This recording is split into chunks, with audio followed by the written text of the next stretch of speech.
नमस्कार आप सभी को दोस्तों। कैसे हैं आप सब? आशा करती हूँ सब अच्छे होंगे। तो दोस्तों हम एनसीईआरटी क्लास थर्ड ईवीएस की है। ये देखिए एनसीईआरटी क्लास थर्ड है, लेकिन सीटेट के हिसाब से ये क्लास फर्स्ट है। ईवीएस की क्लास फर्स्ट है और एनसीईआरटी की बुक क्लास थर्ड है, जिसमें से मैं आपके लिए मोस्ट टॉपिक लेकर आई हूँ जो सीटेट में यहाँ से क्वेश्चंस आते हैं। तो प्लीज़ आप ये इसे एक बार ज़रूर देखिएगा, क्योंकि आप सबके लिए बहुत अधिक यूज़फुल होने वाली है। तो मेरे यूट्यूब चैनल उल्हान एकेडमी पर आप सबका स्वागत है। यहाँ पर आप सभी को नोट्स फ्री मिलते हैं, आपको वीडियोज़ फ्री मिलती हैं। यहाँ पर आपका कोई पैसा नहीं लगता है, आप सिर्फ तैयारी कीजिए और सीटेट क्लियर करके अपने जीवन में आगे बढ़िए। तो देखिए बच्चों, मैं आपको बता दूं कि मैंने अपना सीटेट खुद सेल्फ स्टडी से क्लियर किया था, इसलिए मैं चाहती हूँ कि हर बच्चा सेल्फ स्टडी से क्लियर करे अपना सीटेट, ताकि वो अपने ऊपर जिसका कॉन्फिडेंस कहीं खो गया है उसका कॉन्फिडेंस वापस आ सके। तो चलिए हम स्टार्ट करते हैं अपना सीटेट ईवीएस क्लास थर्ड। ये एनसीईआरटी की क्लास थर्ड है, लेकिन ईवीएस क्लास फर्स्ट है। ठीक है, देखिए डाल डाल पर ताल ताल पर बच्चे अपने आसपास चीज़ों को देखकर और लोगों को कुछ ना कुछ क्रियाएं करते देखकर सीखते हैं। यह क्रिया अवलोकन की क्रिया कहलाती है। देखिए जब बच्चा क्या करता है, बच्चा ऑब्जर्व करता है। जब कोई घर में हम जैसे करते हैं बच्चा वैसे ही करता है। ये बात बिल्कुल सच है। मैंने अपने बच्चों को भी नोटिस किया है ये बात, कि जैसा मैं करती हूँ, जैसा मैं बोलती हूँ और जिस तरीके से मैं उठती बैठती हूँ, मेरे हाव भाव, मेरा बिहेवियर ही मेरे बच्चे कैच करते हैं और मेरी तरह ही वो मुझे ही वो फॉलो करती है। सभी कीड़े मकोड़े, पशु पक्षी, स्तनधारी आदि जानवर कहलाते हैं। थर्ड, जानवर कई प्रकार के होते हैं, जिनमें से सभी जानवरों के चलने का तरीका अलग अलग होता है। कुछ जानवर पैरों से चलते हैं, कुछ रेंगते हैं, तो कुछ पंखों की मदद से उड़ते हैं। ये थर्ड लिखा गया है।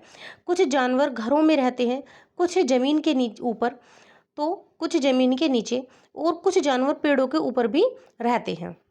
बच्चों को अलग अलग क्रियाएं करनी चाहिए और उन्हें डिज़ाइन बनाने के लिए प्रोत्साहित किया जाना चाहिए। किसी भी कठिन जिग्सा को बड़ा करने में जिग्सा का अनुभव सबसे ज़रूरी है। ये यहाँ पर थोड़ा सा रह गया है, यहाँ पर कुछ छूट गया है और मैं आपको बताती हूँ। किसी भी कठिन जिग्सा को पूरा करने के लिए सबसे पहले क्या होना, जिग्सा का अनुभव होना चाहिए। ये बड़ा लिखा गया है, ये पूरा होना चाहिए था, यहाँ पे ये मिस्टेक हो गई है। जब आपको नोट्स दिए जाएंगे तो ये सुधार दिया जाएगा। अब देखिए पार्ट टू, पौधों की परी। ये क्लास थर्ड की ईवीएस की किताब का पार्ट टू है और इस पार्ट का नाम है पौधों की परी। और ये आपके सीटेट की बेस में आता है। यहाँ से कोई ना कोई क्वेश्चन जरूर आता है, लेकिन क्वेश्चन सीधे सीधे नहीं आता है, घुमा फिरा के आता है। जब मैं आपको क्वेश्चन आंसर कराऊंगी तो आपको क्लियर हो जाएगा। आगे चलते हैं। बच्चों को क्षेत्र भ्रमण पर ले जाना आवश्यक है, ताकि बच्चे पेड़ पौधों के विषय में जानकारी ग्रहण कर सके, क्योंकि बच्चा देखकर अधिक सीखता है। इंदौर, जो मध्य प्रदेश में है, यहाँ के मशहूर कलाकार विष्णु चिंचालकर सूखे पत्तों से बढ़िया चित्र बनाते थे। बच्चों को समय समय पर क्षेत्र भ्रमण पर ले जाना चाहिए, ताकि बच्चों में पेड़ों को पहचानने की क्षमता बढ़े।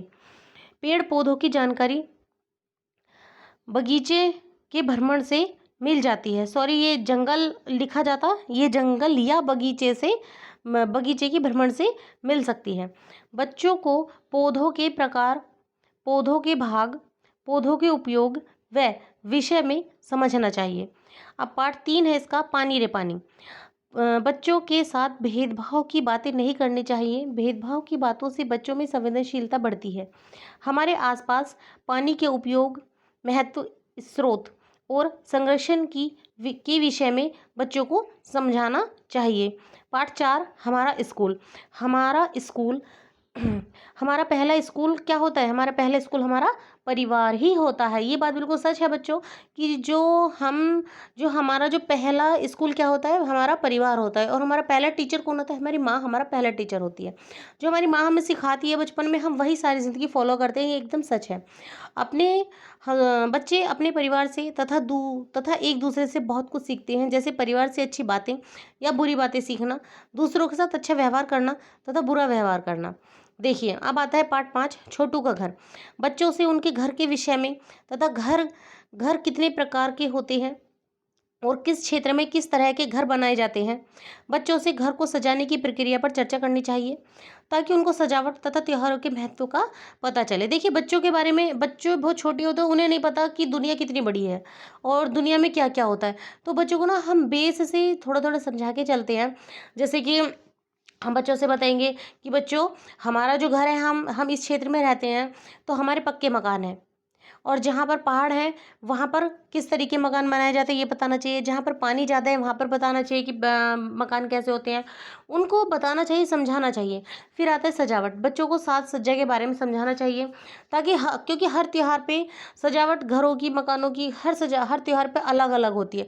तो बच्चों को बताना चाहिए कि अब ये त्यौहार आ रहा है इसलिए ऐसे सजावट है, अब फला त्यौहार आ रहा है तो अब इसलिए ऐसे सजावट है। खान खाना अपना अपना पाठ 6। बच्चों से कक्षा में उनके खान पान के विषय में बात करनी चाहिए, क्योंकि बच्चे बच्चे बातें करने से क्या होता है, बच्चों की झिझक खुल जाती है। ठीक है, बच्चों की क्या हो जाती है, झिझक खुल जाती है। बच्चों से संबंध बनाना और ऐसा वातावरण बनाना जरूरी है जहां उनकी बात संवेदनशीलता से सुनी जाए। बच्चों के साथ ऐसे संबंध बनाओ कि बच्चे अपने मन की बात इजीली बता दें। हांगकांग में लोग सांप से बना पकवान लिंगहू फैन खाते हैं। ये क्वेश्चन जो अब आगे आगे आपके क्वेश्चन आएंगे, इनमें से 100% आपके 2 से 3 क्वेश्चन जरूर ही आते हैं हर सीटेट में। ये मैं बिल्कुल अपने खुद के एक्सपीरियंस से बोल रही हूँ, क्योंकि मैंने कई बार सीटेट दिया, और सीटेट कभी मैं यहाँ यूट्यूब से पढ़ लिया, कभी मैंने वहाँ यूट्यूब से पढ़ लिया, मैंने थोड़े यहाँ पढ़ लिया, वहाँ पढ़ लिया, थोड़े प्रीवियस ईयर्स के एग्जाम पेपर देख लिए, मेरा क्लियर नहीं हुआ। लेकिन जिस दिन मैंने सेल्फ स्टडी स्टार्ट की ना कि नहीं मुझे ये चीज़ पढ़नी है, अपना टारगेट बना लिया, उसी दिन से मैंने क्लियर कर ली। उसी साल मैंने अपना सीटेट का जो पेपर था मेरा क्लियर होगा, और वो खुद सेल्फ स्टडी से हुआ। इसीलिए जो जो मैंने पढ़ा, जो जो मैंने सीखा, जो मेरा अनुभव है खुद का, वो मैं आप सबके साथ साझा कर रही हूँ। अब देखिए, हांगकांग में लोग सांप से बना पकवान लिंगहू फैन खाते हैं, इसमें से क्वेश्चन आता है। इससे आगे आगे जो आएंगे ये बहुत अच्छे क्वेश्चन है, इनमें से आपका 100% क्वेश्चन आता है। कश्मीर में लोग सरसों के तेल में बनी मछली खाते हैं। केरल में 2 चीज लगती हैं, नारियल और टेपियोका, जिसे कसावा भी कहते हैं। यहाँ से आते हैं क्वेश्चन। केरल में लोग नारियल में डली हुई किसी भी करी के साथ उबला हुआ टेपियोका खाते हैं। अब टेपियोका किन 2 चीज़ों से, अब टेपियोका कहाँ बनाया जाता है, केरल में होता है। टेपियोका कहाँ होता है, केरल में होता है। अब केरल में लोग क्या खाते हैं, नारियल में डली हुई किसी भी करी के साथ साथ उबला हुआ टेपियोका खाते हैं। ठीक है, तो यहाँ से आपका क्वेश्चन जरूर एक ना एक फंसेगा, इसलिए प्लीज़ इसको एक बार जरूर देखिएगा।